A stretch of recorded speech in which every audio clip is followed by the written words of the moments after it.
Hello, welcome to a reading from the Bible of Acts, chapter 27. When it was decided that we would sail for Italy, Paul and some other prisoners were handed over to a centurion named Julius, who belonged to the imperial regiment. We boarded a ship from Adramyttium, about to sail for ports along the coast of the province of Asia, and we put out to sea. Aristarchus, a Macedonian from Thessalonica, was with us. The next day we landed at Sidon, and Julius, in kindness to Paul, allowed him to go see his friends so they might provide for his needs. From there we put out to sea again and passed to the lee of Cyprus because the winds were against us. When we had sailed across the open sea off the coast of Cilicia and Pamphylia, we landed at Myra in Lycia. There the centurion found an Alexandrian ship sailing for Italy and put us on board. We made slow headway for many days and had difficulty arriving off Cnidus. When the wind did not allow us to hold our course, we sailed to the lee of Crete, opposite Salmone.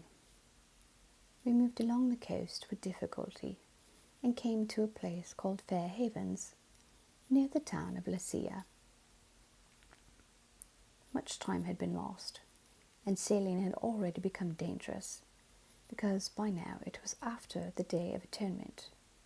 So Paul warned them, "Men, I can see that our voyage is going to be disastrous and bring great loss to ship and cargo, and to our own lives also." But the centurion, instead of listening to what Paul said, followed the advice of the pilot and the owner of the ship. Since the harbour was unsuitable to winter in, the majority decided that we should sail on, hoping to reach Phoenix and winter there. This was a harbour in Crete, facing both southwest and northwest. When a gentle south wind began to blow, they saw their opportunity. So they weighed anchor and sailed along the shore of Crete. Before very long, a wind of hurricane force, called the northeaster, swept down from the island. The ship was caught by the storm and could not head into the wind. So we gave way to it and were driven along. As we passed to the lee of a small island called Cauda, we were hardly able to make the lifeboat secure, so the men hoisted it aboard. Then they passed ropes under the ship itself to hold it together. Because they were afraid they would run aground on the sandbars of Syrtis, they lowered the sea anchor and let the ship be driven along. We took such a violent battering from the storm that the next day they began to throw the cargo overboard. On the third day they threw the ship's tackle overboard with their own hands. When neither sun nor stars appeared for many days, and the storm continued raging, we finally gave up all hope of being saved. After they had gone a long time without food, Paul stood up before them and said, "Men, you should have taken my advice not to sail from Crete. Then you would have spared yourselves this damage and loss. But now I urge you to keep up your courage, because not one of you will be lost. Only the ship will be destroyed. Last night an angel of the God to whom I belong and whom I serve stood beside me and said, 'Do not be afraid, Paul. You must stand trial before Caesar, and God has graciously given you the lives of all who sail with you. So keep up your courage, men, for I have faith in God that it will happen just as he told me. Nevertheless, we must run aground on some island.' On the 14th night, we were still being driven across the Adriatic Sea, when about midnight the sailors sensed that they were approaching land. They took surroundings and found that the water was 120 feet deep. A short time later, they took soundings again and found it was 90 feet deep.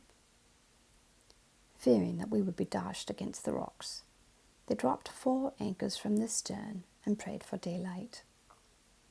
In an attempt to escape from the ship, the sailors let the lifeboat down into the sea, pretending they were going to lower some anchors from the bow. Then Paul said to the centurion and the soldiers, "Unless these men stay with the ship, you cannot be saved." So the soldiers cut the ropes that held the lifeboat and let it drift away. Just before dawn, Paul urged them all to eat. "For the last 14 days, he said, you have been in constant suspense and have gone without food. You haven't eaten anything. Now I urge you to take some food. You need it to survive. Not one of you will lose a single hair from his head." After he said this, he took some bread and gave thanks to God in front of them all. Then he broke it and began to eat. They were all encouraged and ate some food. Altogether, there were 276 of us on board. When they had eaten as much as they wanted, they lightened the ship by throwing the grain into the sea. When daylight came, they did not recognize the land, but they saw a bay with a sandy beach, where they decided to run the ship aground if they could. Cutting loose the anchors, they left them in the sea, and at the same time untied the ropes that held the rudders. Then they hoisted the foresails to the wind and made for the beach. But the ship struck a sandbar and ran aground. The bow stuck fast and would not move, and the stern was broken to pieces by the pounding of the surf. The soldiers planned to kill the prisoners to prevent any of them from swimming away and escaping. But the centurion wanted to spare Paul's life and kept them from carrying out their plan. He ordered those who could swim to jump overboard first and get to land. The rest were to get there on planks or on other pieces of the ship. In this way, everyone reached land safely. Amen. Thank you for listening.